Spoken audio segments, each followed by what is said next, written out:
Hey, welcome back. And looking at me and looking at the pool, as you may have guessed, we're doing a pool automation today. So this is a pretty unique automation. This one surrounds the fact that we have a saltwater pool. So chlorinating it involves having the chlorinator come on, and we have a timer hooked up with that, as well as with the pump. So everything's coordinated, but it needs to run for a certain amount of time during the day. So when we're in the pool, we tend to have it on to make sure as we're stirring things up, it goes through and gets caught in the skimmer and all that. But we don't want it to run too much, or else the chlorine levels will be too high, and we don't want it to run too little, or obviously not enough chlorine. So I'm going to show you how we have it automated today and let you know how I don't even have to think about it. And to achieve this, we utilize the Migro MiFi Smart Switch. And as you can see, it can be integrated with several smart assistants, but of course we have it integrated with Home Assistant. We do this via the Sonoff integration, and it works perfectly. So let me go down and I'll show you the unit. Here we have the unit installed underneath our deck, and this is where our pump and filtration is, as well as our chlorinator. So I'll show you how everything works here, and I'll pop this open. And you can see it's pretty simple. It has the Sonoff unit right inside, and then it has all the power, and then it switches on and off. You can actually do it manually. I'll show you here.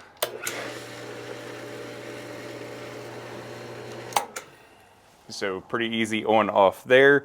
Or we have it connected into Home Assistant, as I had mentioned, so that can control it, and we have it exposed to the smart assistants as well. So I can do things like this: turn on the pool,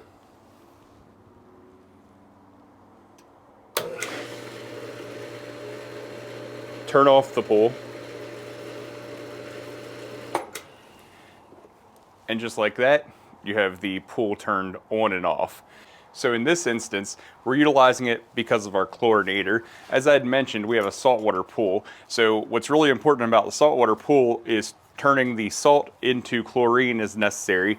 So the control unit here, we can change the percentage of output and even set a superchlorinate, that type of thing. But this all runs based on the fact that it has power, because we just leave it on all the time. So when there's power activated here, it turns on the pump as well as the chlorinator. And it's really important, as I'd mentioned, that we have it on for a certain amount of time. So I'm gonna go ahead and jump inside so I can show you just how we do that utilizing Home Assistant. All right, now that we're back inside, I've opened up Home Assistant here, and you can see we're in Sonoff integration, and we have our one device, and that is the pool, which is how I have it named, but it's the pool filter pump, chlorinator, however you want to describe that. And what you're going to notice is we have a number of automations here. A couple of them are whether or not we have electricity, but the timers are the key. So the first thing I had to do was get out of the integration and move over to the helpers. And here I created what is called the pool filter counter.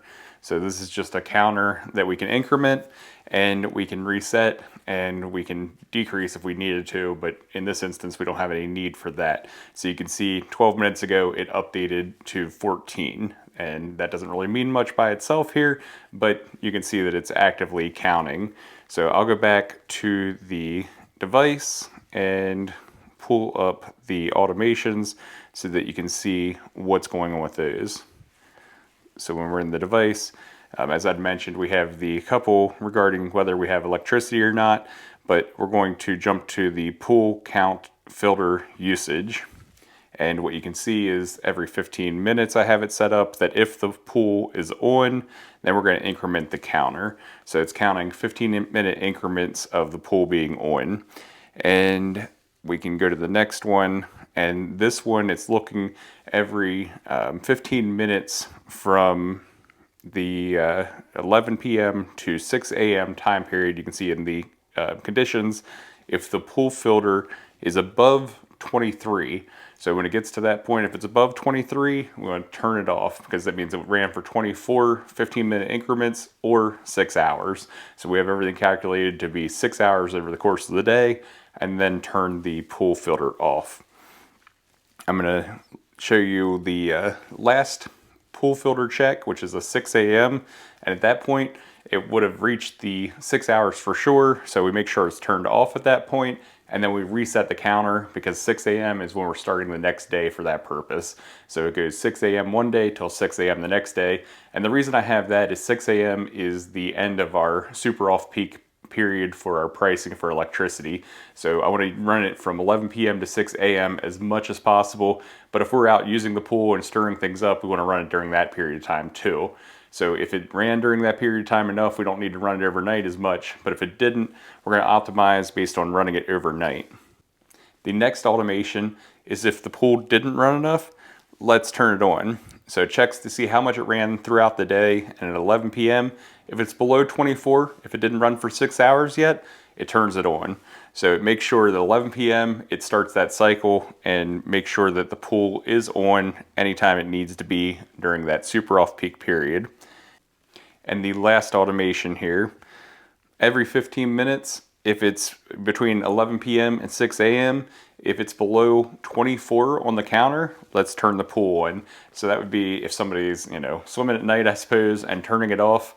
The pool, the home assistant knows the pool hasn't run enough during the day, or even, the portion at night, and make sure it turns it back on. So it's constantly checking from 11 p.m. to 6 a.m. to make sure it's monitoring everything and turning on or off the pool filters necessary to make sure we have exactly the right amount of runtime. And you're gonna say, well, how do you know exactly it's every 15 minutes? 15 minutes is definitely close enough. That's why I have it checking in the middle of the 15-minute increments and then it turning on or off at the end of the 15-minute increments. And I figure it averages itself out. If somebody turns it on right before and it triggers it, and turns it off right after and triggers, that it ran for 15 minutes, there's gonna be another day where it goes the opposite direction and it'll sort itself out. But you can see it's a pretty quick and easy automation. Like I said, we have this exposed to our voice assistants. So it's one of our favorites because it just works. It's one of those things that we don't have to think about, but it's something that needs done around the house every day to maintain our pool, make sure the chlorine levels are perfect and everything's filtered properly. And it's just super easy. So if you want to see more unique items like this, make sure you like and subscribe so you don't miss those. Thanks for watching.